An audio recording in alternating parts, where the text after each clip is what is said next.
Bismillahirrahmanirrahim. Assalamualaikum warahmatullahi wabarakatuh. Waalaikumsalam warahmatullahi wabarakatuh. Selamat siang, salam sejahtera untuk kita semua. Salam budi luhur. Salam budi luhur. Alhamdulillah. Syukur alhamdulillah siang ini kita semua diberkahi nikmat sehat. Sehingga pada siang ini kita bisa bergabung di acara webinar Arsitektur Series 3 dengan tema peran arsitek di masa pandemi COVID-19 dari sudut pandang konsultan. Perkenalkan, nama saya Endang yang siang hari ini bertindak selaku moderator.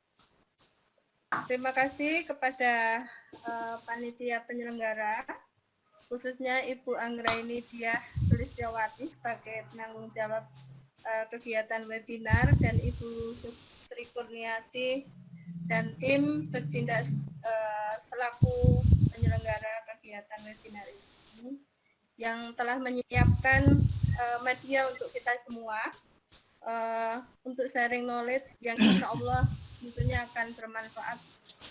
Webinar siang ini sekedar untuk informasi akan diikuti kurang lebih sekitar 130 peserta dari berbagai institusi khususnya yang berkecimpung di dunia arsitektur dan rekan-rekan mahasiswa arsitektur dari berbagai universitas se-Jabodetabek. Pada kesempatan siang ini, sharing knowledge akan disampaikan oleh pembicara pertama, yaitu Saudara Oki Saputra, Sarjana Arsitektur. Beliau pemilik BS Group yang bergerak di bidang konsultan perencana dan pelaksana konstruksi baik bangunan maupun interior. Selanjutnya pembicara kedua yaitu Saudara Sohibudin Wali, Sarjana Teknik. Beliau pemilik studio arsitektur Titik Ruang Imaji dan prinsipal arsitektur PT Cipta Adiwastu Desain. Kami mohon kepada seluruh peserta untuk siang ini selama berlangsungnya acara mohon untuk menonaktifkan audionya sehingga tidak mengganggu untuk perekaman dalam kegiatan ini.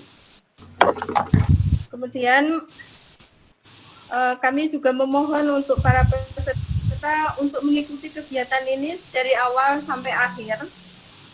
Karena pembicara pertama akan menyampaikan materi mengenai praktek konsultan di masa pandemi COVID dan nanti akan dilanjutkan pembicara kedua itu mencakup keseluruhan baik metode kerja konsultan secara sikap kemudian metode kerja di lapangan. Jadi kami mohon untuk bisa dari pembicara 1 dan 2 sampai tahapan terakhir kita ikuti secara bersama. Jangan sampai ada yang keluar masuk apabila memang tidak terjadi kesalahan teknis yaitu jaringan internetnya. Kerja keras panitia wajib diatungi jempol untuk hari ini karena kita bisa mendatangkan dua pembicara yang beliau-beliau ini dalam kategori konsultan yang sibuk saat ini di masa pandemi pun tetap bisa beraktivitas di luar bangunan karena target pekerjaan yang harus segera diselesaikan. Mungkin saya sampaikan kepada dua narasumber hari ini bahwa pada kesempatan ini diberikan kesempatan untuk memaparkan materi kurang lebih sekitar 20 menit. Kemudian nanti akan dilanjutkan dengan sesi tanya jawab. Untuk para peserta, rekan-rekan nanti bisa menyampaikan pertanyaan secara live dan apabila masih antrian pertanyaannya ada, mohon bisa dicatat di kolom chat yang tersedia di Google Meet. Sebelum mulai acara pemaparan, mungkin langsung ke pemateri pertama untuk hari ini. Kita balik statementnya yang tadinya direncanakan pembicara pertama adalah Saudara Sohibudin Wali. Tapi kami akan menyampaikan kalau untuk pembicara pertama yaitu Saudara Oki Saputra. Mungkin sebelum presentasi saya sampaikan mengenai CV beliau. Nama Oki Saputra, sarjana arsitektur, lulusan alumni dari Universitas Budi Luhur tahun 2019. Mulai berkarir di dunia arsitektur yaitu tahun 2016. Jadi pas masih aktif menjadi mahasiswa, Saudara Oki Saputra sudah aktif bekerja. Tahun 2017 memulai karir sebagai profesional guide, pemilik dari OS Studio Arkit dan leader project Jiwa Group, Janji Jiwa, Janji Taus.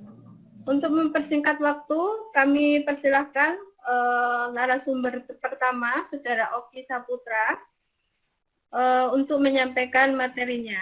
Waktu dan tempat kami persilahkan. Selamat siang semuanya, Bu Endang, terima kasih selaku moderator, Bang Wali, selaku senior, dan beberapa dosen, terutama juga ada Kak Prodi, Universitas Budi Luhur, Prodi Arsitektur, Bu Eni, dan teman-teman yang mungkin kuliah di Budi Luhur ataupun yang di luar Budi Luhur. Jadi senang sekali hari ini saya diberi kesempatan untuk sharing bagaimana saya sebagai panjang ya di era pandemi ini gitu. Kalau kita bisa lihat judulnya adalah peran arsitektur di masa pandemi, sudut pandang konsultan. Jadi ini adalah perspektif dari saya sendiri. Ini kurang lebih CV saya, lahir 29 Oktober 1996. Jadi baru lulus Universitas Budi Luhur itu 2019 Oktober baru diwisuda.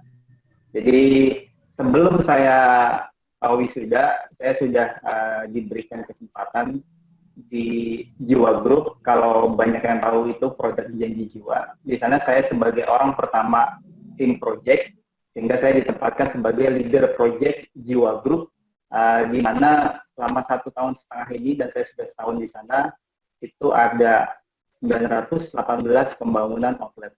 Jadi saya yang meliderkan itu semua, bagaimana secara konsepnya, bagaimana secara interior, lalu bisa diterapkan kepada franchise. Sarjana Arsitektur Universitas Budi Luhur 2019, mulai berkarir 2016. Saya pemilik OS Studio Arsitek, dan Mitra Gelas ini dan Bangunan Sempurna adalah subkon yang saya buat sendiri ketika saya mempunyai proyek, saya tidak menggunakan orang lain. Jadi saya menggunakan subkon sendiri. Jadi Prodi Jiwa, dan ini OS Studionya dan Mitra Gelasnya. Dan ini adalah beberapa achievement. Ini adalah relasi atau partnership project yang saya kumpulkan sejak kuliah sampai dengan sekarang. Jadi secara singkat sekarang saya bekerja di dua kaki, di mana studio sendiri dan di Jiwa Group sebagai leader project. Dan ini murni dari studio saya sendiri relasinya. Workshop saya ada di Rawakalong, lalu office saya ada di Pamulang. Ini adalah proyek pertama pada saat saya semester 3 di Universitas Budi Luhur, yaitu buat salah satu pabrik, tapi kliennya tidak mau terlihat seperti pabrik gitu. Makanya saya desain seperti ini. Ini progres 90%-nya, dan ini beberapa tampak existing-nya. Jadi di segmen satu ini saya coba share apa yang sudah saya kerjakan. Setelah itu kita baru masuk ke bagian peran kita nih sebagai arsitektur di masa pandemi. Ini adalah salah satu partnership saya juga. Capaian beberapa daerah saya membuat ini secara interiornya, lalu build furniture-nya. Ini adalah yayasan di Jakarta Pusat. Ini ada masjid di Semarang, pembangunannya itu menggunakan uang sumbangan, di mana sudah 40% pembangunannya lantai 1. Lalu ini ada Tower BNI 46, Sudirman. Saya ada channel juga di sana. Lalu ini walking space. Ini adalah beberapa desain Budi Luhur yang saya coba terapkan, 60%-nya sudah dibangun, tapi sebagiannya masih on progress. Jadi ini ada landscape, Taman Universitas Budi Luhur, lalu ada di depannya ada resepsionis, ini lagi masa pembangunan.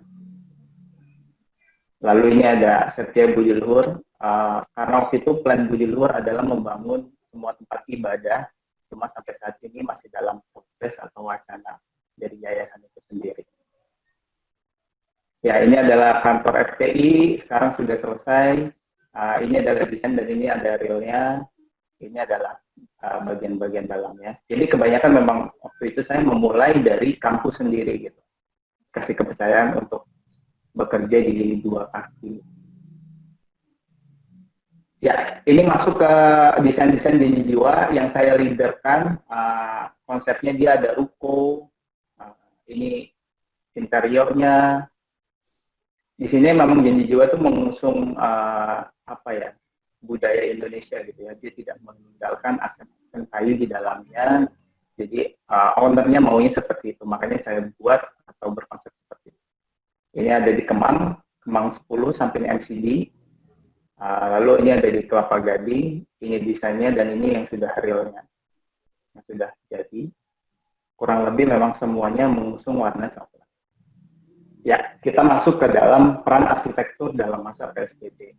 Ketika memang di era ini atau di masa ini, saya pun selaku perancang bingung untuk melakukan apa gitu, karena semua desain yang kita rencanakan itu akan berubah total dengan adanya peristiwa ini gitu kan. Banyak proyek yang harusnya berjalan sehingga tidak bisa dilanjutkan. Semua serba stop. Kita bingung mau harus apa, tukang tidak bisa bergerak di workshop, tidak bisa bergerak di lapangan juga. Jadi memang perancang atau saya memang perancangnya di rumah, WFH, bekerja di rumah, mau planningkan sesuatu.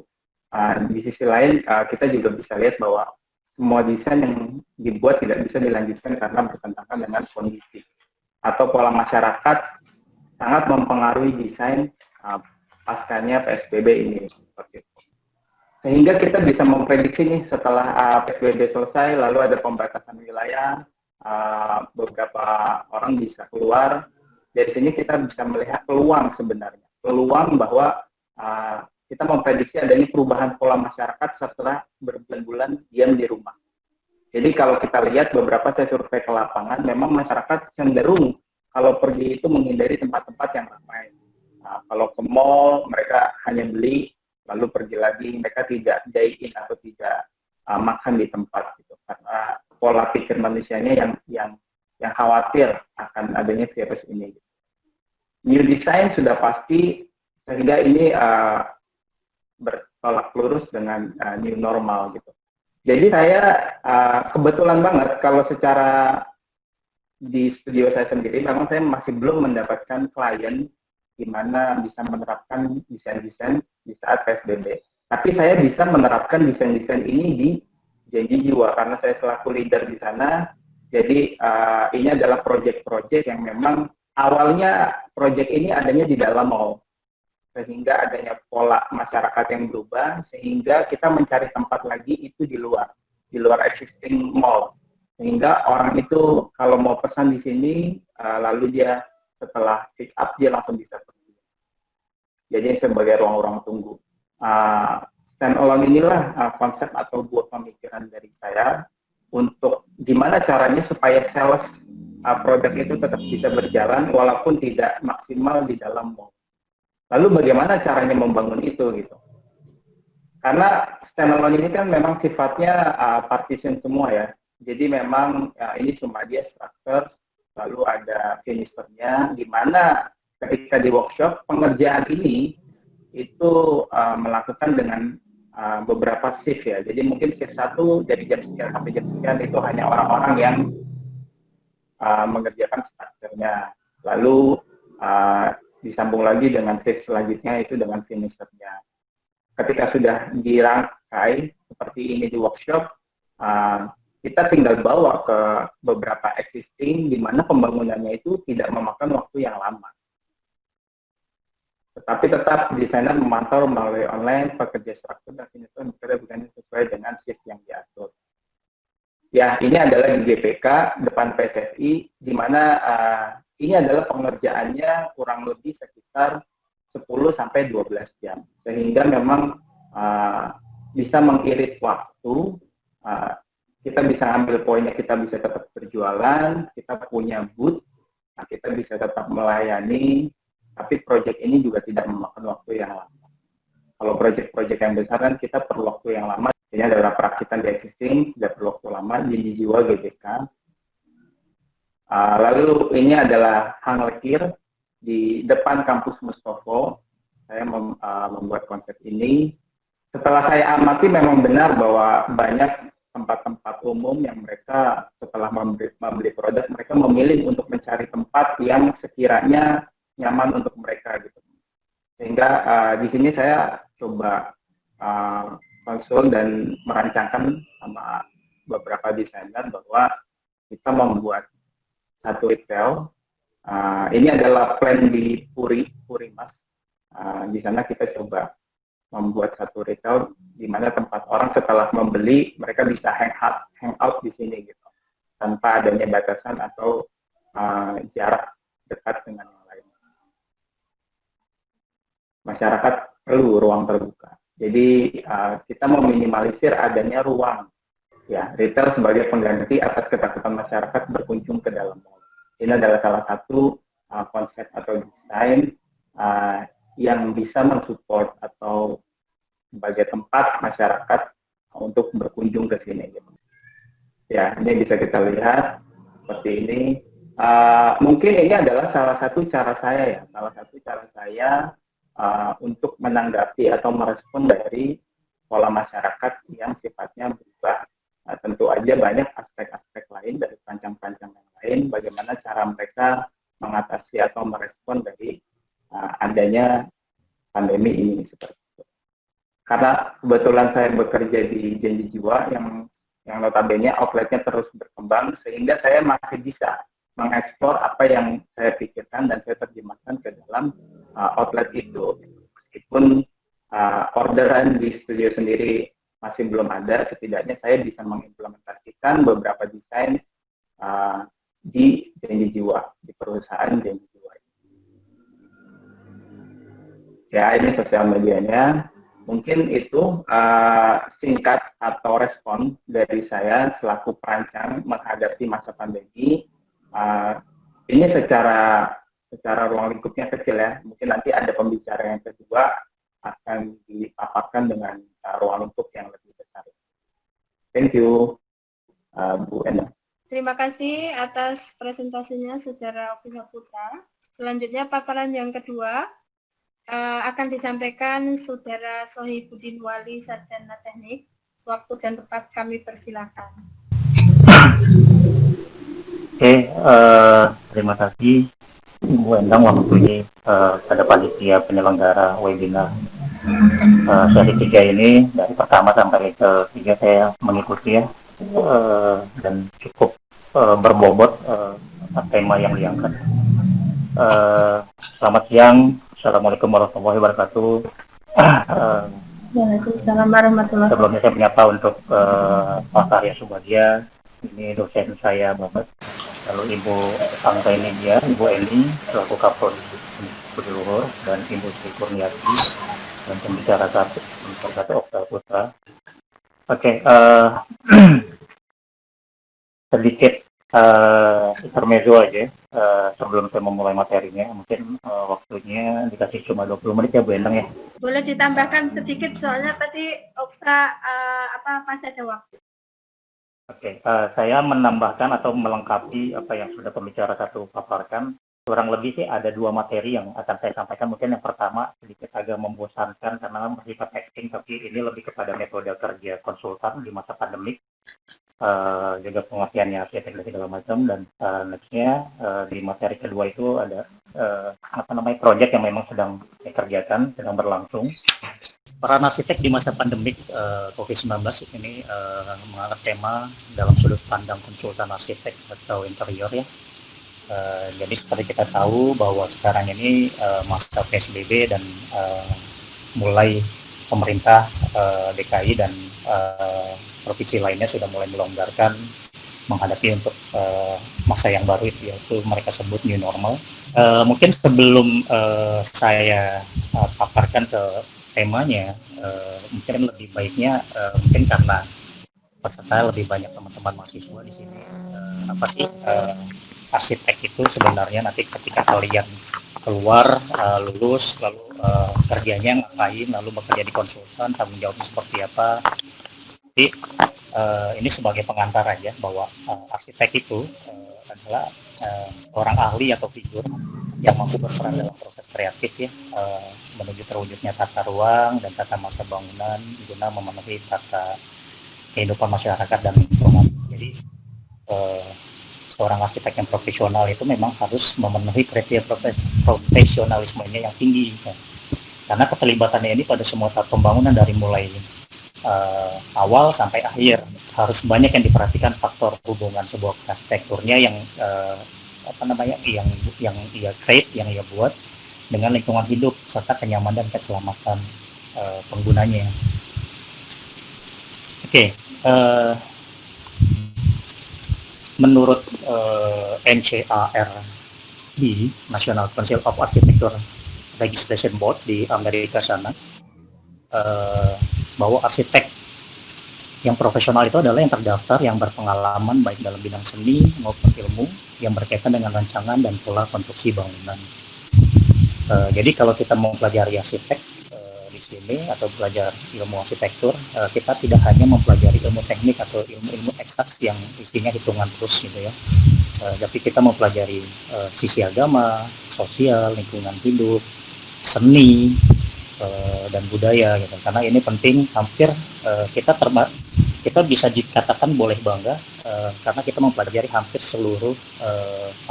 semua disiplin ilmu kita pelajari di arsitek. Makanya ada istilah arsitektur itu adalah mother of arts, jadi ibunya daripada seni. Memang kayak interior pun adalah interior itu pecahan dari arsitektur, seni rupa, lalu desain grafis. Menengok sejarah sedikit ya ke belakang, di tahun 1985 bulan Agustus itu ada sekelompok negara berkumpul untuk merumuskan bakuan kompetensi profesi arsitek atau kita singkat BKPA, dan BKPA ini yang digunakan oleh Ikatan Arsitek Indonesia hingga saat ini. Itu ada beberapa item yang dipakai atau yang diadop oleh IAI, Ikatan Arsitek Indonesia sampai saat ini. Itu ada perencanaan arsitektur, pengetahuan seni, perencanaan kota, hubungan antara manusia, bangunan dan lingkungan, pengetahuan arsitek di masyarakat, persiapan kerjaan perancangan, pengetahuan masalah disiplin, sampai kepada pengetahuan manajemen proyek. Nah, dari kesemuanya ini apakah itu harus terpenuhi dalam seorang diri arsitek untuk tugas dan tanggung jawabnya ketika dia berpraktek sebagai arsitek profesional? Nah, teman-teman mahasiswa atau yang sudah berpraktek mungkin juga sudah tahu ya bahwa bagian dari konsep kerja atau komponen-komponen kerja dari konsultan itu yang ada hubungannya dengan arsitek dan di bidang konstruksi itu, pertama itu ada 3 sih. Ketika arsitek itu mendapat order project, lalu meng-create-nya sampai menjadi desain sampai dilaksanakan.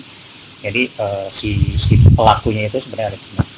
Nah ini terlihat ada diagram hubungan komponen utama dalam proyek ya. Pertama itu pemberi tugas atau klien atau owner, dia akan menemui arsitek sebagai penyedia jasa, konsultasi untuk konstruksinya dan lain-lainnya. Lalu setelah arsitek itu membuat desainnya sudah selesai, ownernya sudah oke, lainnya sudah oke, lalu akan dibuat tender dan dipilih kontraktor untuk melaksanakan pekerjaan pelaksanaannya. Nah, si kontrak ini sebagai penyedia jasa pekerjaan konstruksi. Nah, di sebelahnya itu ada diagram alur sebuah proyek konstruksi ya. Jadi ada 4 tahapan. Dari mulai persiapan itu si arsitek butuh, jadi apa aja sih yang dibutuhkan gitu, input, data dan lain-lainnya. Lalu akan keluarannya itu adalah sebagai studi kelayakan atau feasibility study. Nah, dari rangka persiapan itu masuk ke tahap desain, itu memulai KAK atau kerangka acuan kerja yang kita sebut juga desain procurement. Lalu keluarannya itu nanti melangkah kepada tahap desain atau desain stage. Nah, dari kedua persiapan dan desain itu setelah sudah dilakukan, maka lanjut ke tahap konstruksi. Nah, itu biasanya akan mencari kontraktor dari mulai tender, terusnya pemilihan pemenang dan lain-lainnya. Nah, si konstruksi ini sendiri nanti kontraktor harus ada perizinannya dulu, gitu. Maksudnya si bangunan yang akan dibangun ini harus ada perizinannya dulu. Terusnya baru keluarnya adalah construction stage atau tahap konstruksi.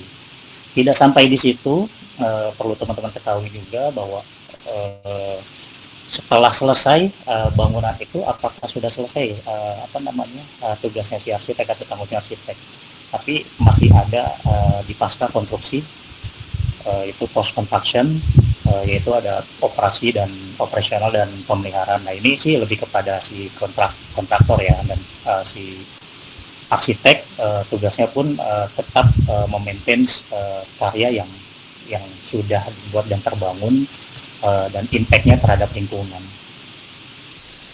Oke, next ini adalah diagram alur perencanaan sampai perancangan sampai pelaksanaan konstruksi. Nah, mungkin sama-sama diketahui ya nanti bahwa tugasnya arsitek itu sebelum memulai pekerjaannya itu kan dia harus dapat order dulu. Nah, itu datangnya dari pemberi tugas. Pemberi tugas itu atau klien itu harus mengumpulkan atau memberikan data yang sifatnya fix, baik itu kebutuhan data, lahan dan lain-lain, itu ke si arsitek yang dia pilih. Nah, dari data itu si konsultan perencana atau arsitek ini akan membuat studi kelayakan. Studi kelayakan ini isinya ya survei, analisa, lalu membuat studi-studi masa, bentuk dan lain-lainnya. Dan masuk ke tahap perancangan, lalu dari tahap konsep perancangan ini akan keluarannya untuk kebutuhan IMB ya, izin mendirikan bangunan, itu kembalikan lagi ke si klien. Terus dari situ juga masuk ke tahap prarancangan, dari tahap prarancangan masuk ke tahap pengembangan rancangan, yaitu desain engineering development atau design development biasanya, dan ini waktunya juga cukup panjang biasanya. Lalu sampai pada tahap pembuatan gambar kerja. Nah, ini nantinya akan saling terkait dengan IMB itu sendiri sih, tahap pembuatan gambar kerja. Sampai setelah itu selesai, baru dilakukanlah tender pelaksanaan konstruksi.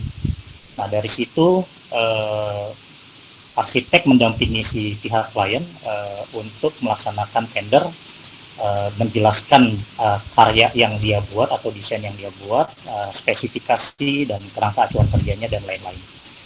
Lalu sampai sudah itu baru dipilihlah si kontraktor untuk si arsitek itu membuat dokumen konstruksi dan si kontraktor untuk melaksanakannya setelah si kontraktor terpilih sampai pelaksanaan konstruksi itu. Nah, dalam pelaksanaan ini ada yang namanya support kontraktor ya, ada pengawasan, ada MK, ada lain-lain gitu. Jadi dalam masa pelaksanaan sampai selesai pun itu tetap ada pengawasan dan evaluasi. Oke, next. Jadi sengaja saya buat seperti itu dulu biar teman-teman mahasiswa juga agak lebih paham sih nanti ceritanya setelah kalian lulus ini mau berpraktek sebagai arsitek di konsultan atau di kontraktor. Nah, pertanyaan sekarang adalah berkaitan dengan tema bagaimana peran arsitek di masa pandemi COVID-19 ini, yang saat ini para teman-teman arsitek di biro-biro konsultan juga kita sedang mencoba beradaptasi dengan selama 3 atau 4 bulan ini WFA ya, tapi ada yang tetap kerja di studio dengan pembatasan jarak. Oke. apa sih yang berpengaruh gitu di masa pandemik ini bagi konsultan atau arsitek yang bekerja di rumah, atau konsultan yang memang mempunyai studio yang biasanya kerja di studio lalu harus kerja di rumah. Nah, ini yang saya alami bahwa efeknya tuh berubahnya ritme dan pola kerja, lalu metode kerja studio arsitek itu juga berubah, dan studio brainstorming yang biasa kita lakukan di pagi hari atau di sore hari itu juga berubah gitu. Lalu ada sistem administrasi dan dokumentasi proyeknya, dan meeting-meeting rutin dengan pihak klien, kontraktor, dan beberapa vendor yang terlibat dalam sebuah proyek, teamwork controlling, marketing follow up, sampai pada digital posting. Karena kalau kita sudah bekerja di WFH, mau nggak mau nih si konsultan harus menyediakan apa namanya tools atau yang mendukung pekerjaan timnya di rumah gitu. Jadi ini kan costnya jadi bertambah, karena kalau misalnya di studio kan kita sudah semuanya kayak wifi dan lain-lain kan sudah tersedia. Oke, ini semua kita lakukan di rumahnya, WFA, work from home yang sekarang sudah menuju ke new normal. Nah, kalau saya membagi WFA ini dengan tim itu ke dalam dua kategori. Jadi ada yang sifatnya situasional dan emergency. Nah, yang situasional ini kita mencoba untuk mengatur jadwal tim agar lebih efektif, lalu menyusun to-do list. Jadi apa dulu sih yang kita kerjakan, dan misalnya proyeknya sudah berjalan, akan berjalan, dan dalam rangka masih follow up. Lalu kalau memang harus ke studio, kita harus brainstorming, ya kita siapkan tempat kerja khusus dan kita jaga jarak, hanya kita batasi tim-tim inti yang datang. Juga sama visitasi ke proyek yang sedang berjalan. Jadi ini pun visitasi ini misalnya kayak ya seperti kemarin contohnya saya baru dapat order untuk proyek baru di daerah Bekasi, tapi di Bekasi pun juga ada kebetulan dekat red zone-nya.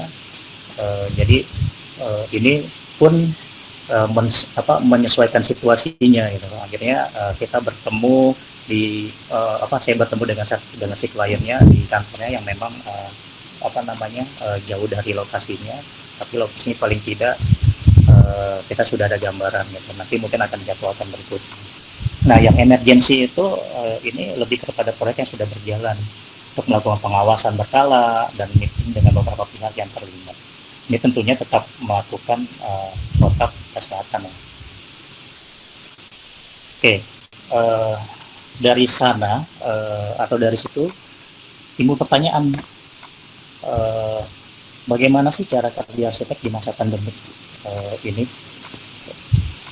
Kalau menurut saya sebenarnya dalam menjalankan WFA itu atau kita semua arsitek itu, kendala utamanya adalah sering dihadapi itu adalah kontrol terhadap efisiensi dan efektivitas kerja.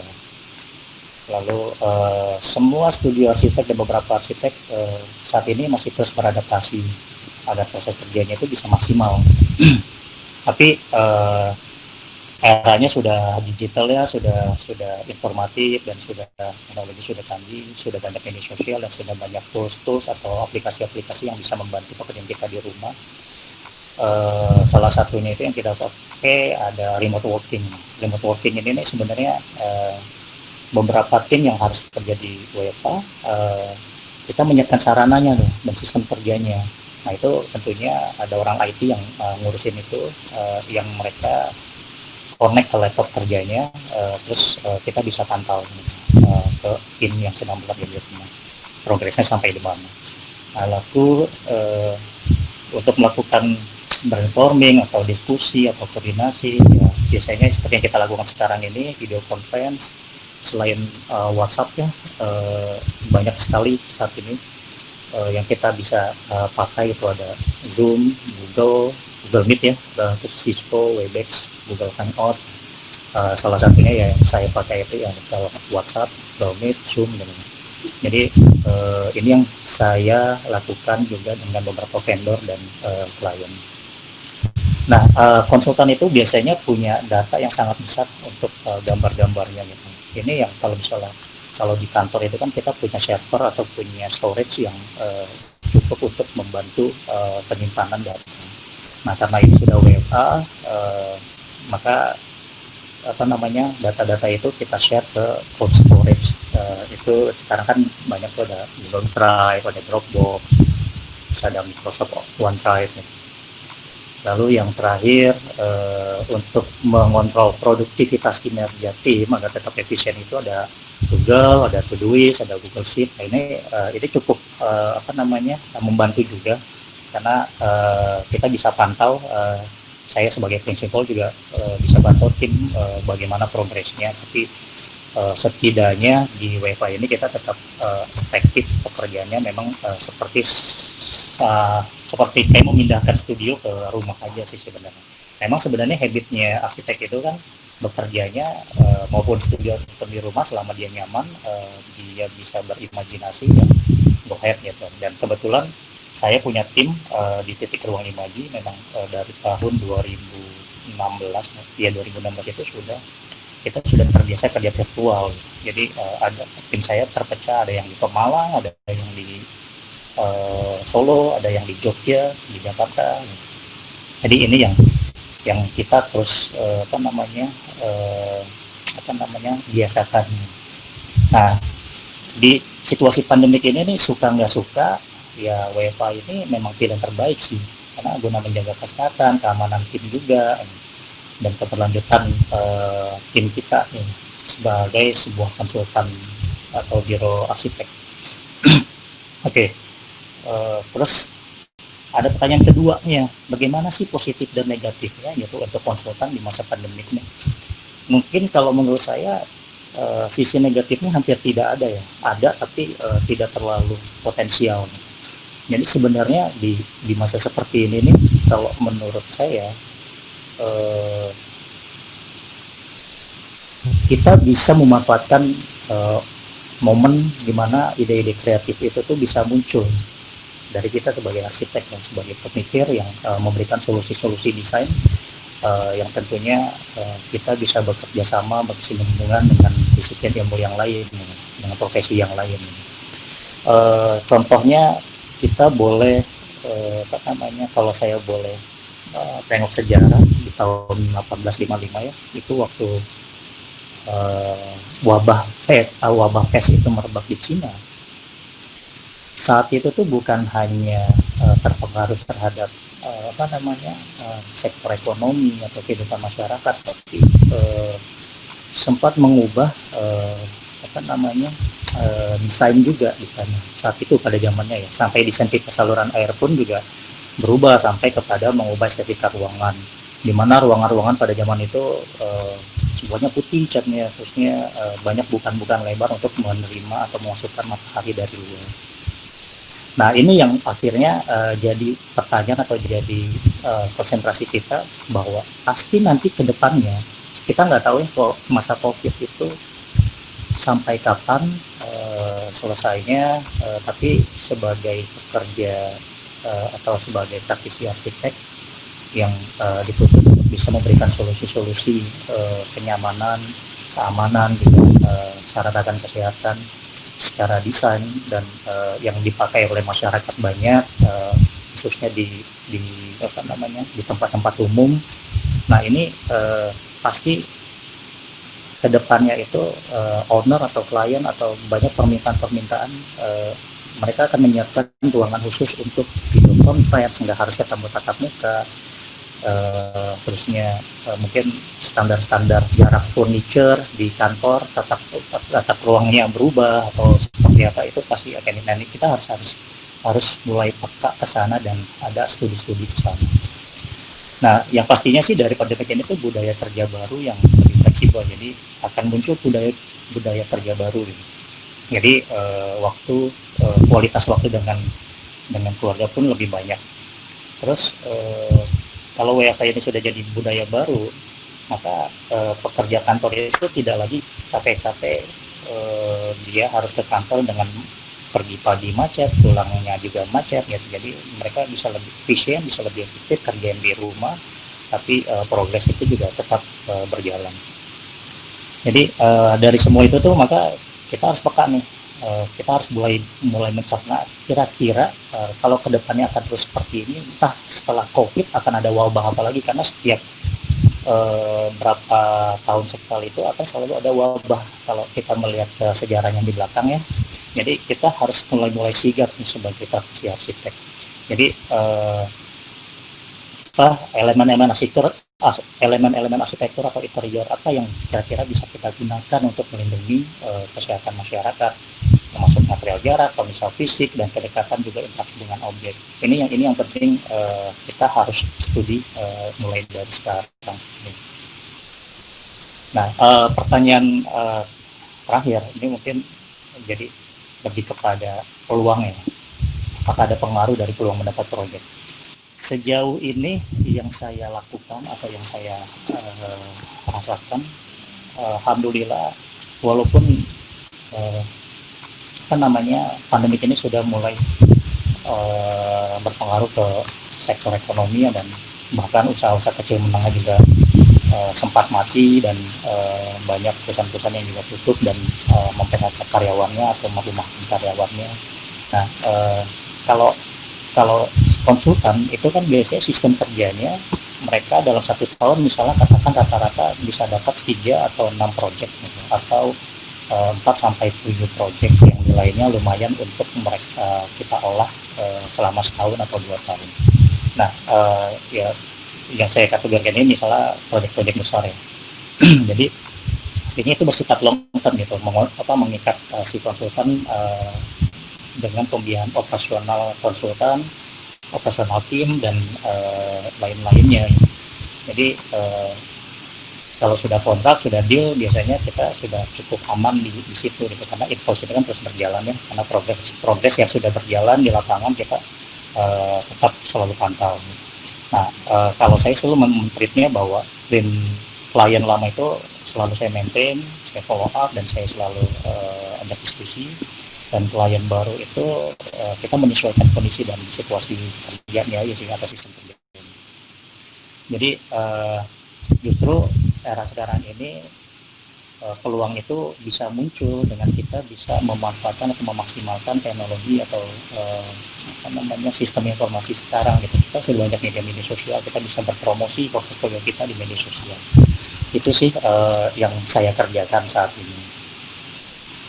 Oke, ini social distancing yang sudah dilakukan di pasar tradisional Salatiga di Jawa Tengah, dan di daerah Tegal juga sudah melakukannya. Ini menurut saya cukup efektif gitu. Tapi belum kena sentuhan desain dari seorang arsitek.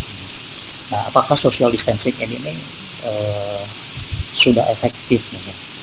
Lalu apakah sudah nyaman, comfortable, dan apakah sudah efisien dan syarat akan estetika?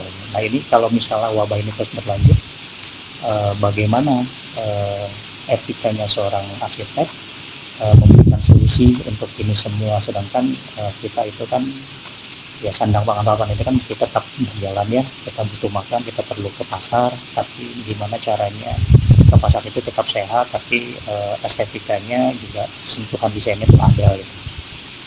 Oke. Di Thailand sana mereka sudah melonggarkan lockdown, dan beberapa restoran itu mereka buka, tapi tetap bikin ada screening gitu. Jadi ada meja satu meja isinya 4, hanya boleh 2, dan itu duduknya tidak berhadapan. Dan itu saya juga pernah rasakan kemarin makan di satu khas Senayan seperti itu ya. Terus kalau kita lihat sekarang, kalau kita belanja di Indomaret atau Alfamart itu sekarang kasirnya sudah ada screen seperti ini, di beberapa kafe, di lift gitu ya, semua sudah social distancing. Nah, di bandara juga seperti yang kemarin kita ketahui, begitu pas ada pelonggaran PSBB, bandara itu penuh. Nah, itu jarak hampir sama sekali tidak ada seperti sebelum adanya COVID, jadi terlalu antri. Nah, ini sudah mulai ada jarak di tempat tunggunya, di liftnya, ya, sampai kepada transportasi, tempat ibadah, dan sarana pendidikan. Di Jerman sana sudah mulai dibuka pendidikan, tapi tetap ya seperti inilah kondisinya. Nah ini apakah ini efisien gitu ketika ini akan berlanjut lama gitu. Yang tadinya kapasitas misalnya 100% lalu dipotong menjadi 50 atau 70%, bahkan hanya kapasitas tinggal 30%. Kalau misalnya kita sebagai seorang pebisnis makanan atau restoran, ini kan sebenarnya sangat mengurangi pemasukan. Oke, terakhir itu lalu bagaimana sih peran solusi arsitek menghadapi pandemi? Ada 5 item yang saya coba berikan sumbang pikiran. Mungkin pertama adalah kita mencoba untuk membuat ruang diskusi virtual yang membahas solusi tren desain arsitektur atau interior untuk menghadapi pandemi, baik itu ruang publik, private house, tata ruang perkantoran dan lain-lain. Jadi kayaknya era virtual ini kita sudah mulai meneruskan dan melanjutkan sampai ke era kedepannya.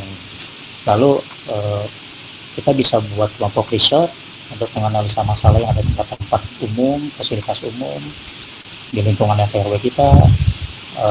Kira-kira apa sih yang dibutuhkan masyarakat supaya tetap terjaga keamanan, long distance, karena kan paparan COVID itu orang ke orangnya. Tentunya kita harus bersinergi dengan berbagai disiplin ilmu, entah itu arsitektur, tata ruang kota, kesehatan, teknologi, atau bekerjasama sama stakeholder dari perusahaan material bangunan. Ketika nanti kita sudah mendapatkan masalahnya, menemukan idenya, solusinya, lalu harus keluar produk yang kira-kira atau elemen-elemen arsitektur atau interior yang kira-kira itu bisa disupport oleh si stakeholder dari perusahaan material bangunan. Saya rasa ini akan jadi inovasi terbaru sih untuk kedepannya. Terus yang ketiga, baik biro konsultan, arsitek atau komunitas arsitek harus bisa bersinergi nih dengan profesi sosial lainnya. Juga pemerintah sebagai pemangku kebijakan. Satu karya desain yang dihasilkan dari sayembara. Jadi masa pandemi ini ada Komite Arsitek Regional Council Asia yang mana diikuti oleh beberapa negara, hampir 141 negara, dan dimenangkan oleh pasangan arsitek Indonesia ya, masih muda. Mereka membuat konsep arti desa, di mana arsitekturnya ini nih konsepnya itu mengangkat ekonomi sirkular gitu. Jadi ini merupakan salah satu ide dalam desain arsitektur rumah pasca pandemi sih. Di mana konsep rumah tumbuh ini bisa digunakan kembali untuk pembangunan ruang isolasi atau ruang lainnya pada saat setelah pandemi. Nah, karya ini nih juga mengangkat konsep berdikari gitu. Jadi ada gudang yang fungsinya untuk menyimpan makanan ketika pada saat pandemi, lalu untuk ruang isolasi luasannya kurang lebih 300 meter persegi, dan mereka membagi dua masa, ada untuk kalau misalnya harus diisolasi atau harus berkegiatan secara normal di rumah. Ini menurut saya cukup menarik ya, jadi saya ambil contohnya. Terus di Italia sana seperti kita ketahui dulu sempat kemarin paling banyak kasus pandemik, dan ada arsitek dari studio Obiqua. Mereka memberikan solusi menghadapi summertime nih. Mereka pengen liburan ke pantai, tapi situasi pandemi kayak gini gimana gitu. Akhirnya kalau di kita kan di pantainya banyak tenda-tenda gitu. Nah di sini tetap estetik gitu. Si arsiteknya membuat solusinya. Lalu kalau di ini adalah interior apartemen yang dibuat compact, dimana kalau misalnya pada saat situasi WFA di rumah kita bisa istirahat, bisa makan, bisa tidur, bisa bekerja gitu. Nah semuanya dibuat compact, minimalis, dan kelihatan lebih bersih, dan estetikanya juga masih dapat. Ini beberapa contoh yang saya ambil sini. Oke, selanjutnya sampai sini Bu Endang, halo. Masih ada yang mau dipresentasikan? Ya ini sih cepat aja ya, karena ini ini proyek yang sedang saya lakukan dari tahun saya membuat satu kawasan ada workshop, ada mes karyawan, ada office, dan penataan landscape-nya. Jadi ini lokasinya konsep saya ini sebagai multi-class saja, bahwa memang pada enable dan banyak menerima cahaya matahari. Ini defense ya, ada salah satunya, ini kantor Golkar yang baru. Ini interior kantor Google yang saya terapkan juga di desain saya, kurang lebih sekarang, karena open space itu sekarang sudah tren ya. Terus ini gagasan ide, lalu analisa, ya biasalah kalau arsitek itu menganalisa sebelum merancang konsepnya seperti apa, angin di sana, penzoningan. Jadi zoning ini saya balik lagi, jadi yang area ini kurang lebih 1.600 sampai 1.800 meter persegi. Di bangunan yang warna orange ini sudah terbangun pada tahap 1 waktu itu kita buat dari tahun 2000. Jadi bertahap sekarang ini kita melaksanakan konstruksi office-nya yang area warna hijau ini. Oke. Ini sketsa itunya. Jadi karena bangunannya hanya 4 lantai, sebenarnya 4 lapis, 3,5 lantai lah. Jadi ada 4 lapis. Ini juga mengadopsi atau beradaptasi terhadap matahari di sana dan lingkungan di sana, gitu. Untuk view-nya bagus. Terus ini masa bangunan ini yang sudah berdiri dan sudah terlaksana duluan. Terus tangga ini jadi tangga darurat, jadi seperti core-nya. Ini di lantai 1. Jadi konsepnya karena kebutuhan kantor ini ada beberapa perusahaan selain perusahaan induk. Jadi ada beberapa perusahaan kita buat konsepnya split level agar kebutuhan itu terpenuhi semuanya. Nah, ini lantai 1, lantai 2, lantai etik 2, lantai 3, lantai etik 3. Nah, ini lebih kepada tempat untuk entertain untuk karyawan lah.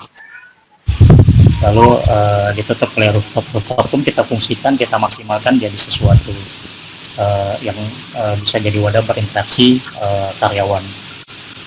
Nah, ini denahnya, saya tidak perlu menjelaskan detail ya. Lantai ground floor etiknya, jadi naik setengah lantai.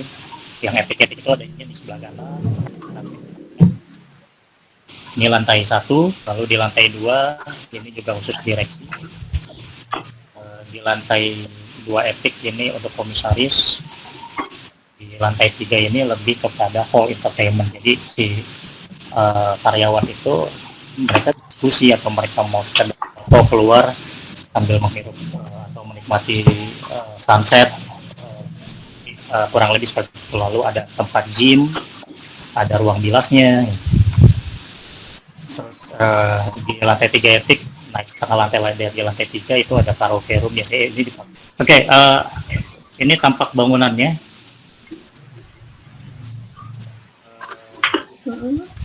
Ini tampak bangunan baratnya, timur. Ini yang tadi saya bilang bahwa speed level, ya. Yang bangunan itu lapis masanya kita geser, kita putar.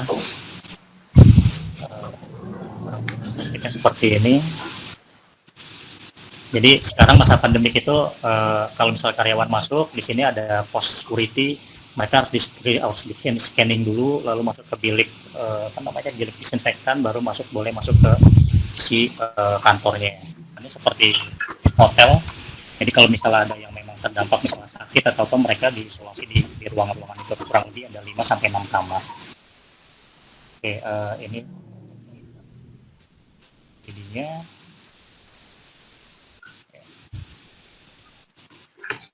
Ini yang saya bilang bangunan mesnya di belakang kantor, tampak dari atas ya.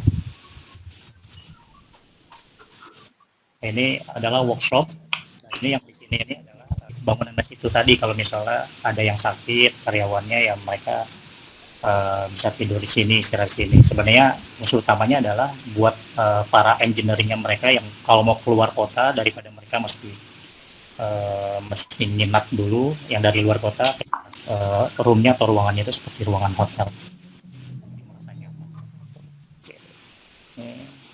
Nah, ini yang pintu masuk untuk ke si mesnya itu.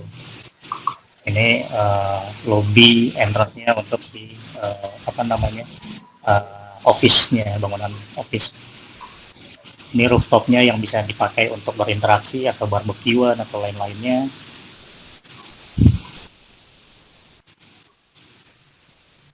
Bisa progresnya yang di lapangan sampai saat ini masih berjalan untuk finishing arsitektur, mau masuk ke tahap interior. Kurang lebih seperti itu, Bu Endang.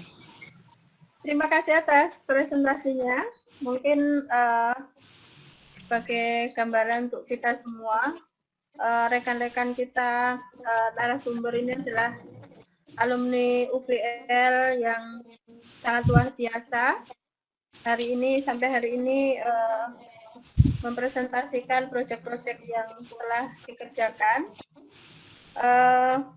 Mungkin tadi belum sempat saya bacakan CV-nya Saudara Wali, paparannya duluan karena untuk membacakan CV proyek dari tahun 2002 sampai 2020 ini mungkin sampai sore belum selesai karena tiap tahunnya proyek yang dikerjakan itu antara 7 sampai 10 proyek ya.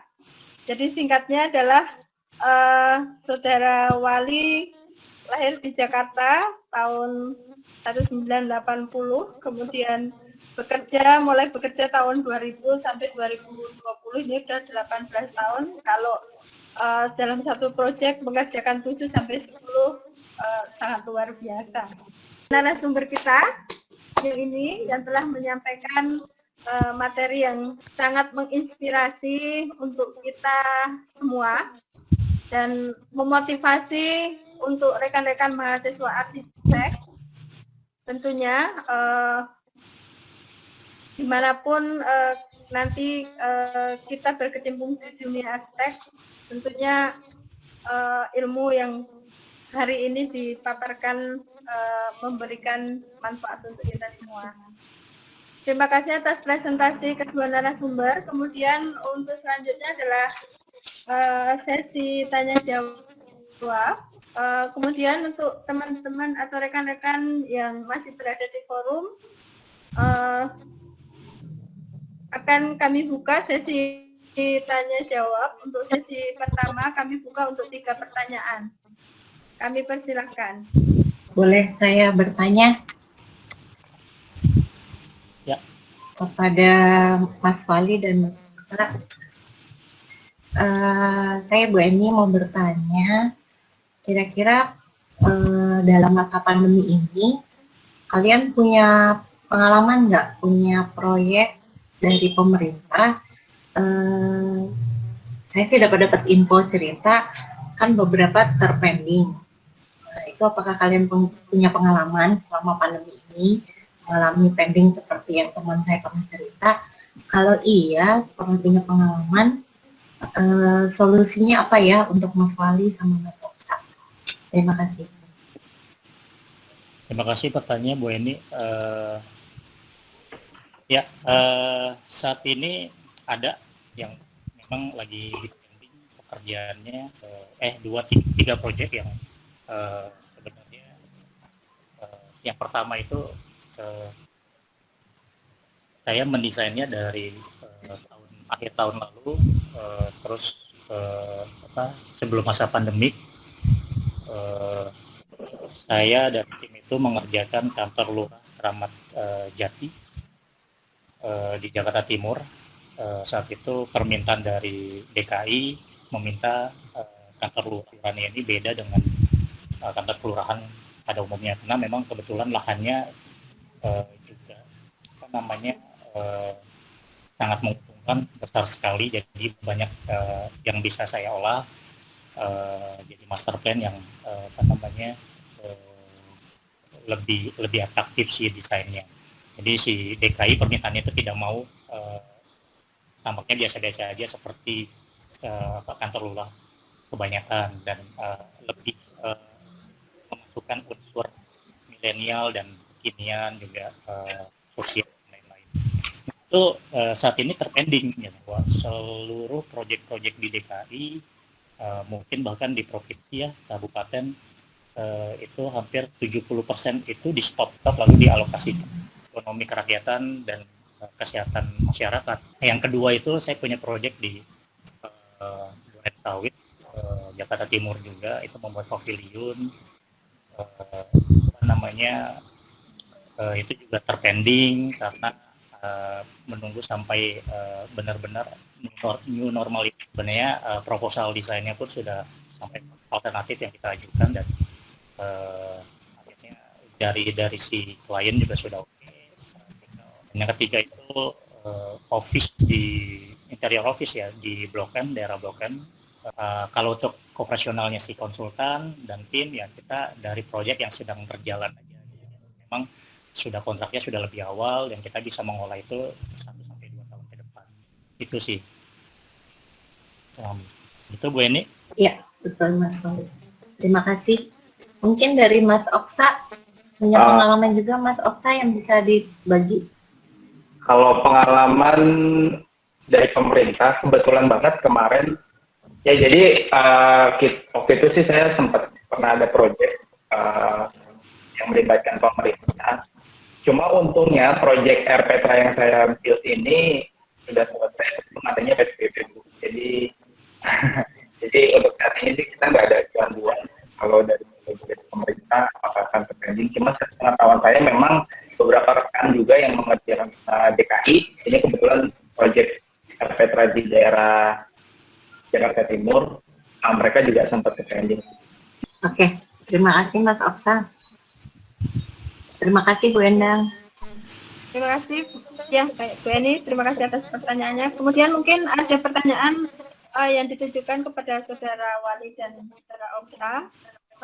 Pertanyaan dari Saudari Regina Lago, yaitu menanyakan mengenai tatanan sirkulasi pada kafe, misalnya pada masa pandemik ini. Kemudian yang ditanyakan adalah tindakan konsultan interior ataupun sebagai arsitek ini mempertimbangkan budgetnya owner itu gimana caranya mengantisipasi biar budget tidak melonjak tetapi proyek tetap berjalan. Silakan Pak Mas Wali dulu nggak? Dari saya ya. Oke, gini. Sebenarnya ini pun yang sedang saya alami, yang tadi proyek saya paparkan. Ada ruangan-ruangan yang akhirnya berubah gitu, secara tatanan itu. Jadi yang tadinya itu kita harus open space dengan kondisi normal, lalu harus ada sekatan ruang yang sifatnya temporary mungkin, terus untuk mengisolasi atau lain-lainnya, untuk cek kesehatan dan lain-lainnya. Nah, kalau saya kebetulan di lapangan itu biasanya mencari atau tetap memproteksi anggaran dari owner supaya tidak terlalu besar. Nah, kalau di lapangan itu kan muncul perubahan, ada yang dari owner atau ada yang dari arsitek itu sendiri. Nah, kalau dari owner itu akan muncul yang namanya SI atau Sub Instruction. Sub Instruction ini tentunya ketika owner mengeluarkan SI, dia sudah tahu budget yang harus dia keluarkan setelah berkonsultasi dengan si arsitek. Jadi buat saya segala apapun yang berubah di lapangan yang berkaitan dengan budgeting, itu kita akan hitung ulang lagi dan kita cari solusinya yang kira-kira prosentasenya tidak terlalu besar. Atau biasanya kalau di lapangan itu ada kerja tambah kurang tuh, kita cari yang pekerjaan kurang yang lalu kita subsidi ke pekerjaan tambah yang sifatnya SI tadi itu, sub infraction. Jadi ketika owner harus mendapatkan budget yang baru dengan kondisi tata ruang yang baik, prosentasenya itu tidak terlalu besar. Itu yang konsultan dan kontraktor itu selalu berdiskusi di lapangan, bila mana ada pekerjaan tambah kurang yang bisa dialokasikan atau di switch ke pekerjaan-pekerjaan baru berkaitan dengan perubahan-perubahan di lapangan. Ini sih apa namanya? Kalau menurut saya sebisa mungkin jangan terlalu merubah secara mayor desainnya, baik itu tata ruangnya ataupun penggunaan elemen-elemen interiornya. Jadi jangan sampai terlalu over lah kalau menurut saya. Jadi yang kira-kira signifikan kita bisa mencari celah, ada pekerjaan kurang yang kita bisa ambil biayanya dari situ, atau kita bisa diskusikan dulu dengan si apa namanya si owner gitu sebagai pemilik apa namanya proyek itu Bu Endang. Baik, terima kasih atas jawabannya. Kemudian Saudara Oksa, mungkin ada taktik lain. Mungkin taktik lain sih masih belum nemu ya Bu. Ini sempat saya alami di proyek Janji Jiwa yang saya leaderkan, itu ada di daerah Suparna Cikupa. Memang awalnya ada satu public space yang untuk kapasitasnya banyak, lalu akhirnya karena mumpung proyek yang belum finish semua, jadi ada beberapa anggaran yang saya alihkan untuk membuat space baru gitu, supaya space yang banyak ini tidak terlalu berkumpul si orang ini. Jadi saya membuat space yang akhirnya saya mengorbankan smoking area saya lepas, lalu smoking area itu saya jadikan untuk area sitting emergency lah ibaratnya, area sitting emergency. Mungkin itu ya, karena saya kan juga mengatur budget yang dikeluarkan oleh kontraktor, sampai akhirnya budget yang dikeluarkan oleh kantor untuk si kontraktor ini supaya tidak mengkontrak kantor, ya itu artinya ada pengalihan ruang yang masih belum jadi, masih bisa kita akali paling. Baik. Masih ada masukan? Sudah cukup. Kita lanjut. Ada pertanyaan kembali untuk di sesi pertama ini. Terima kasih kembali Saudari Regina. Pertanyaan yang lainnya, rekan-rekan dan Bapak Ibu dosen, kalau belum ada yang bertanya kembali, saya yang akan bertanya. Saudara Wali, mungkin yang berkaitan dengan proyek-proyek pemerintah maupun non-pemerintah kan ada beberapa hal yang harus berkaitan dengan urusan administrasi perizinan. Apa tindak lanjutnya? Mengenai perizinan ya, kendala perizinan untuk proyek pemerintah atau non-pemerintah. Kendalanya ya, baik itu pemerintahan atau non-pemerintah ya. Sampai sejauh ini sih tidak ada kendala mengenai perizinan di masa pandemi, karena kebetulan memang proyek yang berjalan itu yang sifatnya arsitektural ya, struktur arsitektur itu sudah dimulai perizinannya itu sebelum masa pandemi. Nah, kalau yang tadi saya sebutkan bahwa ada satu proyek arsitektur konstruksi yang saat ini sedang dipospon menunggu sampai normal kembali, itu saat ini memang belum sampai ke tahap perizinan karena masih menyesuaikan konsep, menyesuaikan perhitungan dan lain-lainnya dari si ownernya, seperti itu sih kurang lebih. Jadi ya mudah-mudahan sih untuk proyek yang sedang saya tangani kendala di izinnya sih tidak terlalu signifikan ya. Ya apalagi mungkin perizinnya sekarang kan udah gampang ya, secara online pun kita sudah bisa melakukan, atau beberapa kenalan orang dalam sih biasanya gitu ya, untuk kalau kita punya antisipasi.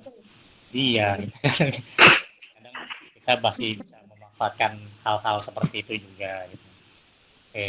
Ya pastinya dengan standar perizinan pemerintah lah.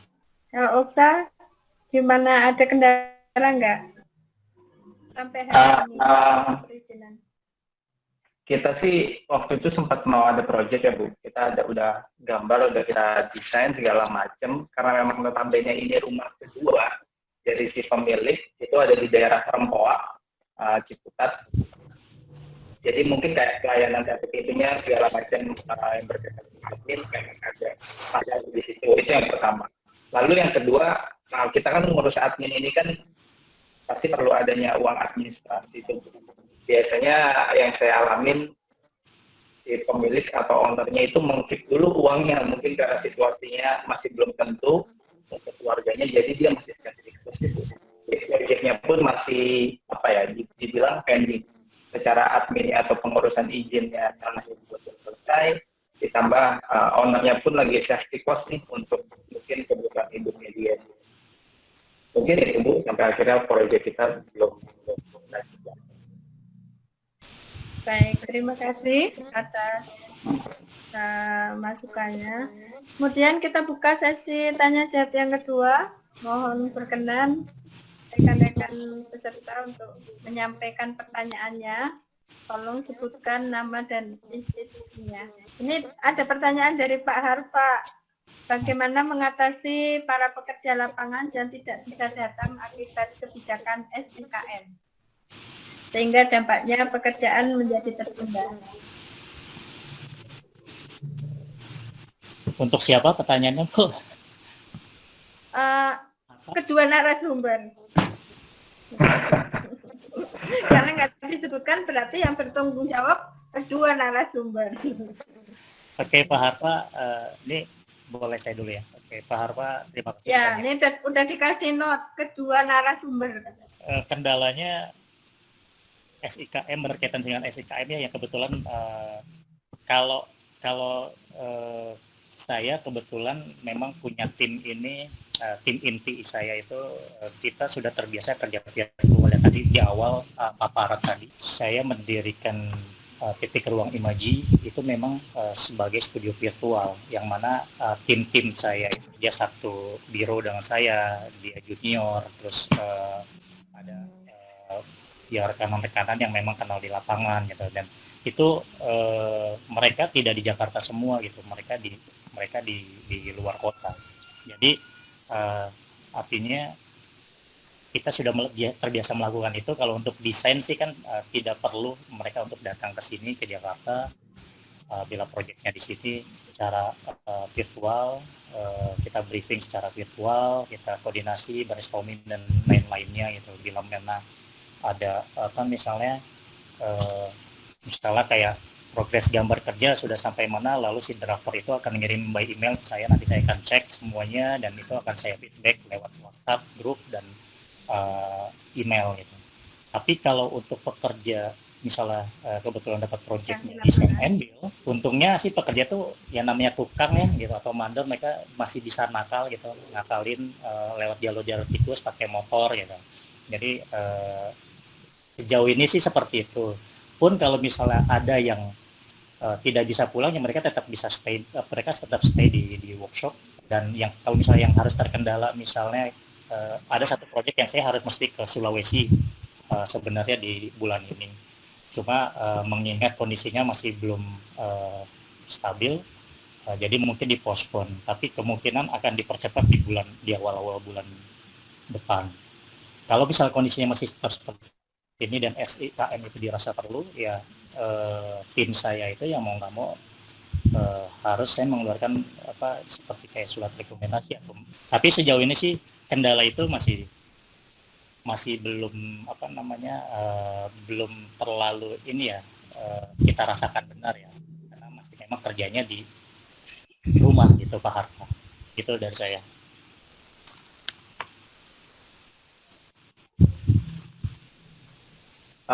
Mungkin kalau dari saya Pak Harfa, sejauh ini tukang saya masih bisa warawiri ke sana sini ya. Saya juga nggak tahu adanya pembatasan atau pengecekan itu ada benar atau enggak gitu. Nyatanya memang ada tukang yang masih warawiri, itu masih selamat aja sih Pak Harfa gitu. Tapi memang tidak semua tukang yang normal itu di lapangan. Biasanya ada sebagian tukang itu yang di workshop.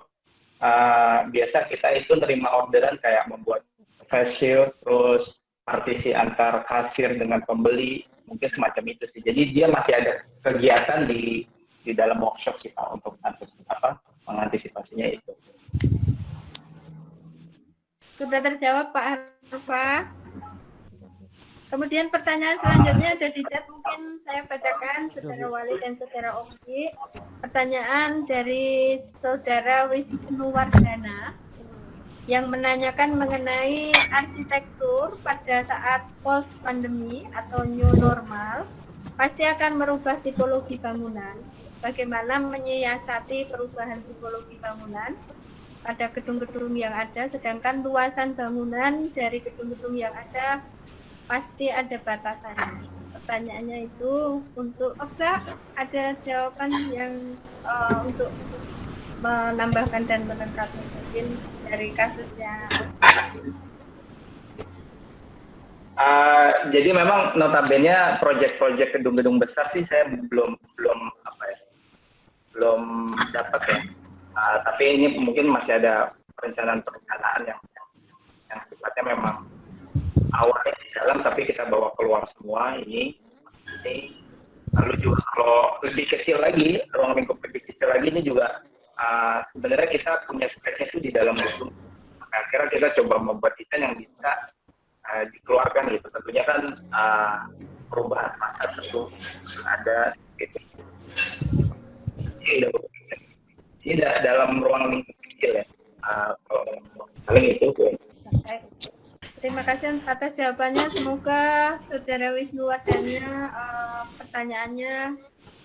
Mungkin ada pertanyaan yang lain, kami persilahkan. Pak Karya. Iya, Bu.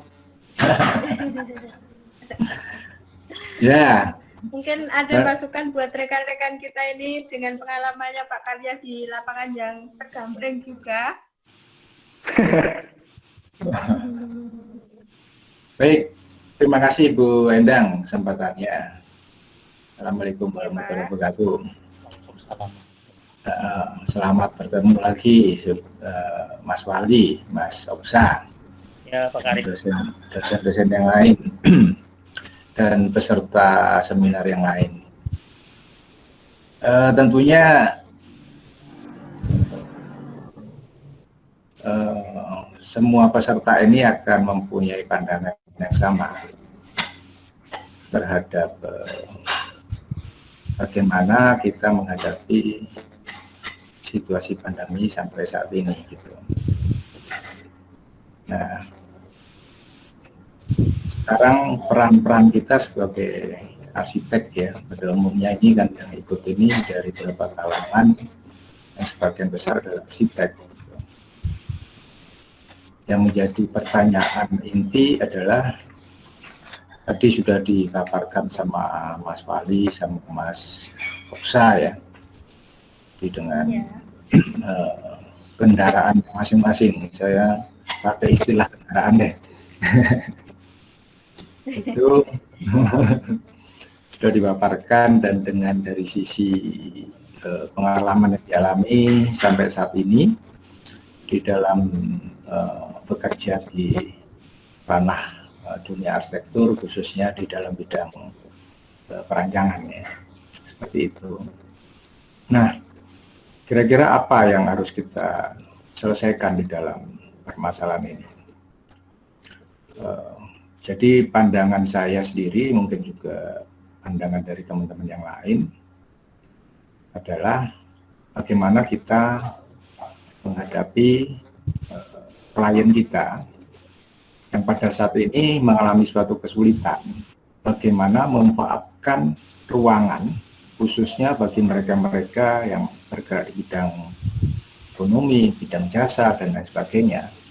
Itu bagaimana memanfaatkan ruangan yang ada sehingga bisa dimanfaatkan oleh pemakai atau user, yang khususnya di sini adalah kebanyakan adalah pegawai sebagai contoh ya.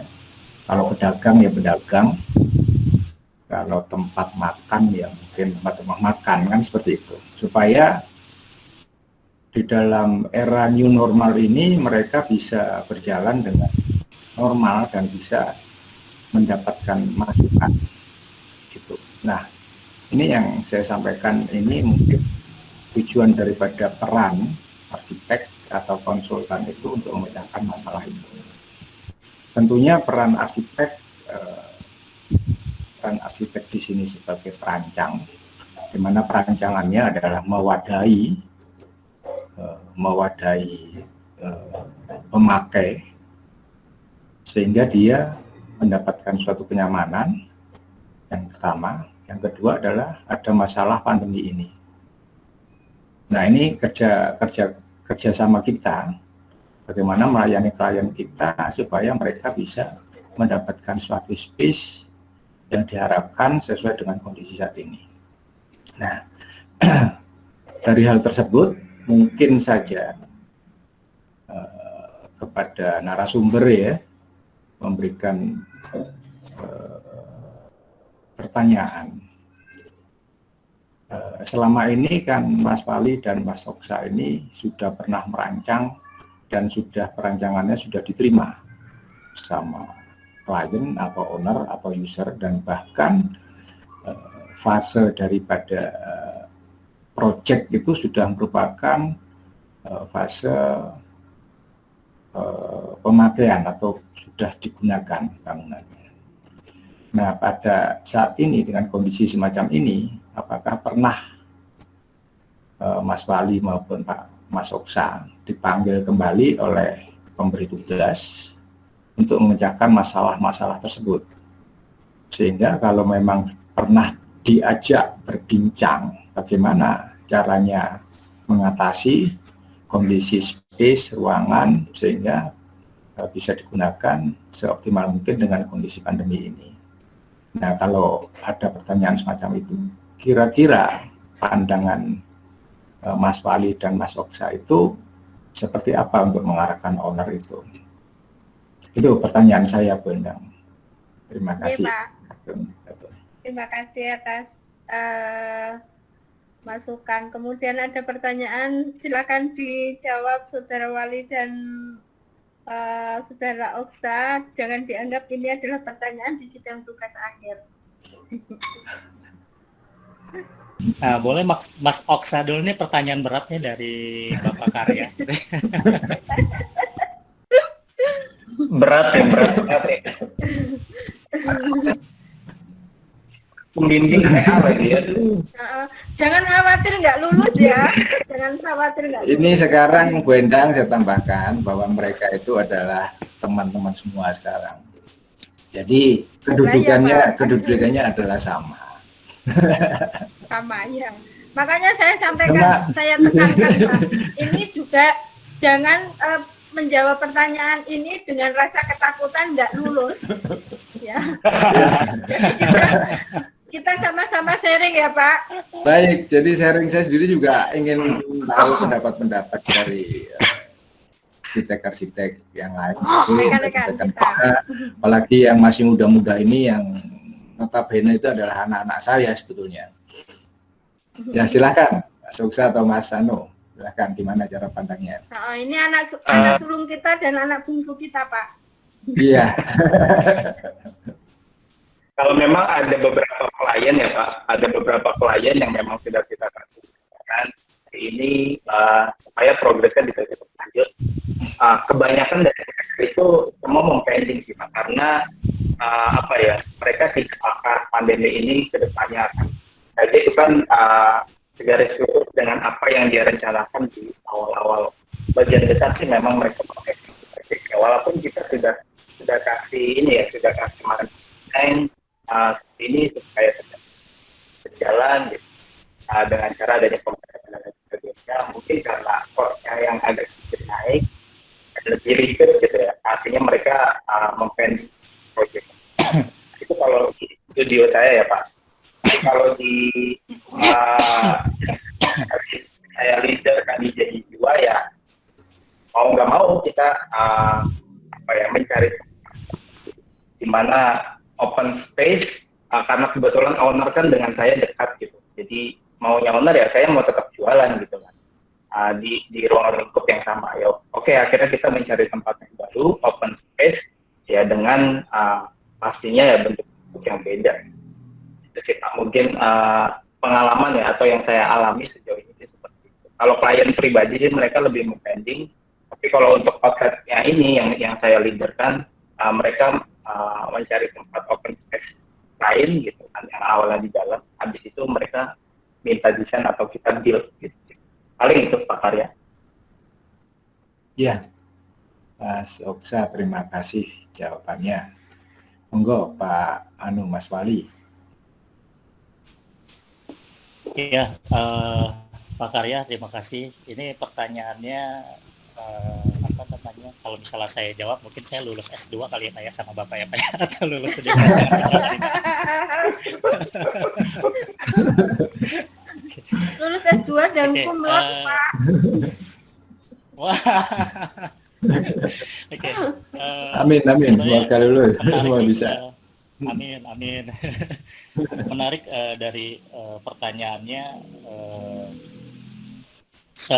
Kalau yang saya alami saat ini memang permintaan-permintaan dari klien atau diminta kembali untuk berdiskusi menghadapi pandemik ini dengan tatanan atau tata interior atau apa namanya ruang kantor atau yang pernah saya kerjakan di proyek-proyek sebelumnya.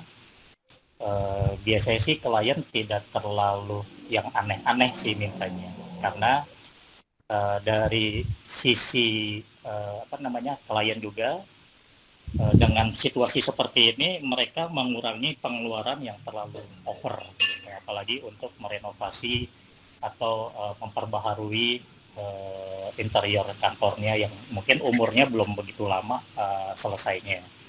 Nah terus biasanya kita mensiasatinya gini, ketika pas klien itu apa namanya membutuhkan ruangan tambah yang kira-kira bisa untuk apa namanya menjaga atau menghindari virus COVID ini, itu akan bertanya dulu kira-kira ruang apa kita mencoba untuk berpikir cari solusinya. Kedua, desa juga sekarang ada beberapa ya yang di kantornya pun juga selalunya mereka belum terlalu optimal kembali dari Gubernur DKI sudah membolehkan untuk kerja tetap di Gilead mungkin sekali atau sehari masuk sehari tidak di itu lebih arahnya, karena saya masih memberikan bayangan atau memberikan gambaran saat ini dunia kita sebagai pelaku bisnis pun ya, baik di sektor mana sudah belajar lah kalau itu 3-4 bulan itu dengan online, artinya kenapa tidak diteruskan bayangan secara memberikan gambar ke klien, mempertajam informasinya mereka, teknologi informasi di manajemennya mereka, jadi sistemnya diperbarui, sistem ID diperbarui, itu lebih kepada sistem kerjanya mereka sih. Ada misalnya, kalaupun harus ruangan ditambah atau space khusus yang tadi juga saya paparkan di paparan saya, bahwa dari 100% bangunan yang sudah jadi, ruangan yang sudah ditata dan sesuai fungsinya sebelum masa pandemik, harus ada kurang lebih 10-15% yang bisa dipakai untuk sebagai multifungsi. Ya, salah satunya sih saya selalu mendesain misalnya kayak kantor-kantor sekarang gitu. Selalu mendesain harus ada ruangan-ruangan space meskipun itu kecil tapi bisa dipakai untuk bekerja. Ya, kita menamakannya sih breakout area. Breakout area itu artinya sekarang eranya tuh udah harus semuanya orang bekerja di depan komputer, di mejanya, terusnya tiap dari jam 8 sampai jam 5 begitu aja di depan komputer. Tapi kita bisa bawa laptop kita bisa kerja di handphone, kita bisa kerja di mana aja dengan itu yang penting bisa menjaga jarak atau butuh privacy yang mana kita nggak harus berkomunal dengan staff-staff yang lain. Yang paling grace banget itu kemarin saya baru site visit, kebetulan dapat order project, ada klien mau membuat satu retail center di daerah Bekasi. Mungkin kalau tahu The Bridge yang di BSD, mungkin konsepnya seperti itu, awal-awal The Bridge lah seperti itu. Nah, itu sempat dibicarakan juga terlontar dari si calon klien saya ini, bahwa Pak, ini gimana ya masa pandemik ini kita membatasi dan ruangan yang kita desain, yang kita sudah ini kapasitasnya misalnya 70 orang, lalu ternyata saya hanya bisa menjual seatnya hanya setengahnya atau malah kurang dari itu gitu. Gimana mensiasatinya gitu. Nah, akhirnya karena memang space di luarnya dia itu lumayan besar, ada area parkir, ada area taman kering ya. Nah, itu yang saya siasati, ini aja Pak, kira-kira supaya bisa mencapai kuota yang Bapak inginkan minimal 60%-nya gitu atau 70%-nya kita bisa gelar satu booth atau satu tempat area makan yang temporary gitu, atau ada tenda atau semacamnya, tapi bisa kapasitas itu bisa terpenuhi. Jadi area-area yang sifatnya tidak terlalu aktif kita manfaatkan space untuk berfungsi sebagai core bisnisnya si klien gitu. Pemasukannya supaya tidak terlalu jauh-jauh banget lah gitu.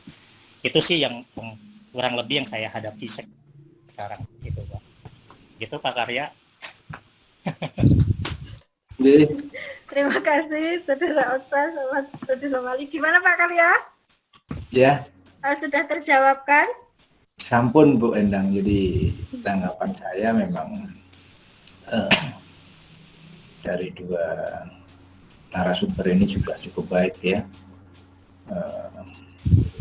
Mas Oksa maupun Mas Wali ya. Yang klien-kliennya masih terbatas pada office maupun retail ya.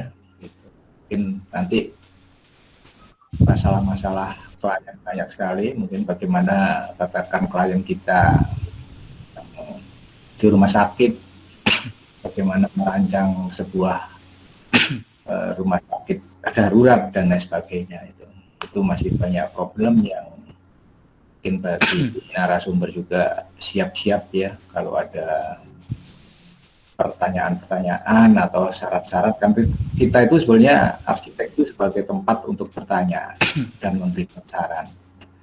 Nah itu jadi masih banyak hal dan fungsi-fungsi bangunan yang lain yang perlu solusi seorang arsitek. Jadi menurut sisi pandang saya sudah cukup betul, sudah cukup baik apa yang disampaikan dan yang dijawab dari pertanyaan saya tadi. Selamat buat Wali sama buat Mas Oksa. Silahkan Bu dilanjut. Terima kasih. Terima kasih Pak Karya. Terima kasih Pak Karya pertanyaannya. Masih ada pertanyaan dari rekan-rekan yang lain? Masih ada 9 menit untuk kita bersama karena di jadwal acara selesai jam 15:15. Ada satu pertanyaan dari Saudari Desi Ratnasari. Wah, ini Desi Ratnasari yang mana ya? Pertanyaannya, izin bertanya Kak, bagaimana mempertimbangkan elemen desain yang dapat digunakan untuk melindungi kesehatan masyarakat, termasuk material, jarak, pemisahan fisik atau kedekatan, dan interaksi dengan objek demi kesehatan mental melalui lingkungan interior di era new normal ini. Pertanyaan ditujukan kepada kedua narasumber. Oksa duluan, Mas Oksa duluan. Boleh. Ya. Intinya di sini adalah kesehatan mental ya. Ya. Kesehatan mental melalui lingkungan interior. Oke, kalau dari saya sih mungkin mempertimbangkan elemen desain. Kalau lebih elemen kan itu sebagai pelengkap ya, tapi yang paling utama di sini kan adalah gimana cara kita mengatur si tata ruang ini gitu. Mengatur si tata ruang dengan nilai-nilai atau kaidah kebiasaan masyarakat sekarang itu jaga jarak. Mungkin yang paling utama adalah itu sih untuk apa ya, mental kita tuh supaya rest, enak, dia bisa melihat tata ruangnya itu juga baik gitu, tidak sumuk atau apa gitu. Baru dari situ kita dukung dengan elemen-elemen desain ya seperti motif kayu atau segala macam, yaitu sesuai dengan klien relaxnya gimana sih. Jadi ada dua sih Bu, yaitu secara tata ruangnya setelah itu baru elemen yang mendukung si tata ruang ini, Bu Endang. Paling itu, Bu Endang. Dari Mas Wali? Gimana pertimbangannya untuk elemen desain yang bisa kita gunakan untuk melindungi kesehatan masyarakat, termasuk material jarak, pemisahan fisik atau distancing, dekat, kedekatan dan lain-lain. Nah, kalau tadi saya sempat singgung di paparan saya bahwa memang perlu adanya kita mulai peka terhadap ini kita nggak tahu wabah ini sampai kapan, karena kalau kita melihat sejarah wabah penyakit itu selalu datang tiap berapa tahun sekali ya, 100 tahun atau berapa gitu, selalu ada, dan kita harus siap menghadapi itu gitu dengan solusi-solusi desain. Entah setelah COVID akan ada apa lagi, yang mudah-mudahan tidak ada lagi gitu. Cuma ketika kita sudah berhidup dengan berdampingan dengan virus COVID ini,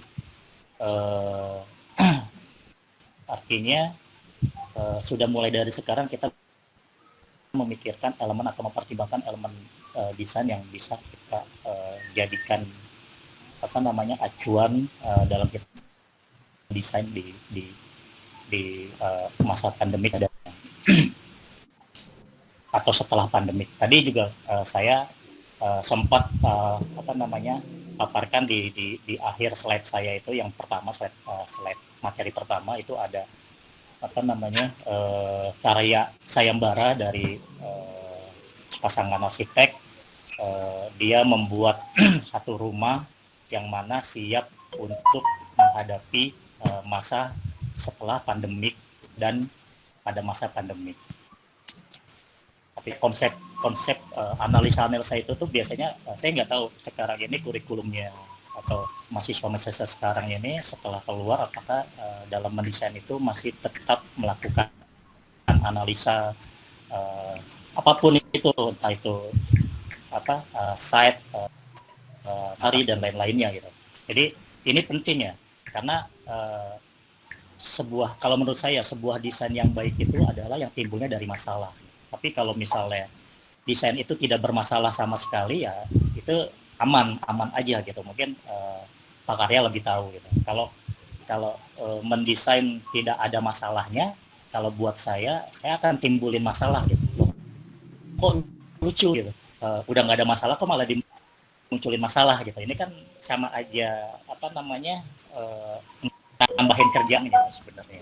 Tapi kalau saya selalu berinteraksi dengan tim saya, bahwa kalau desainnya aman, munculin masalah gitu. Munculin masalah itu dalam artian suatu saat solusi desain yang kita keluarkan ini adalah bisa menjadi elemen desain atau bisa menjadi solusi desain yang multifungsi atau yang bisa dipakai di kedepannya. Nah, elemen desain ini yang perlu kita pertimbangkan untuk kesehatan, ya salah satu contohnya adalah mungkin kalau misalnya untuk rumah tinggal, karena sekarang lebih banyak WFA, kita harus mempertimbangkan cahaya matahari yang masuk. Jadi jangan terlalu takut dengan matahari. Jadi arsitek itu harusnya bisa bersahabat dengan iklim, dengan cuaca gitu. Kalau ada matahari dari barat, jangan dibikin blok semuanya, dibikin tembok semuanya, terusnya rumahnya kelihatan tembok semuanya seperti zaman era modern arsitektur. Tapi kita bisa bersahabat dengan matahari, entah kita bikin suatu secondary skin atau skinny front sky ini gitu. Jadi cahaya yang masuk tetap cahaya matahari yang masuk tetap ada ke dalam ruangan, tapi seperti diiris-iris atau di apa, tapi kita masih bisa mendapat cahaya sehat gitu, atau pas di matahari pagi. Kalau matahari baratnya biar nggak terlalu monoton tampaknya, atau kita kasih something yang kira-kira masih berestetika. Dan untuk berkaitan dengan interior, kedekatan atau distancing, ya, ini juga yang sebenarnya secara simultan itu sudah dilakukan gitu di banyak tempat, kafe, di bandara, dengan memberi jarak, dengan stiker, dengan lain-lainnya gitu. Nah, tapi ini yang sebenarnya belum mendapat sentuhan dari arsitek gitu, atau dari desainer interior. Makanya tadi saya menyinggung perlu adanya kelompok kerja arsitek dengan komunitas kreatif lainnya atau disiplin untuk meriset masalah-masalah di lapangan di musim pandemik ini, dan menggandeng pemerintah sama stakeholder perusahaan-perusahaan material gitu. Artinya ketika pas kita sudah melakukan analisa, memberikan solusi, ada inovasi baru dari produk itu yang kita keluarkan sebagai solusi desain untuk interior gitu. Dan harusnya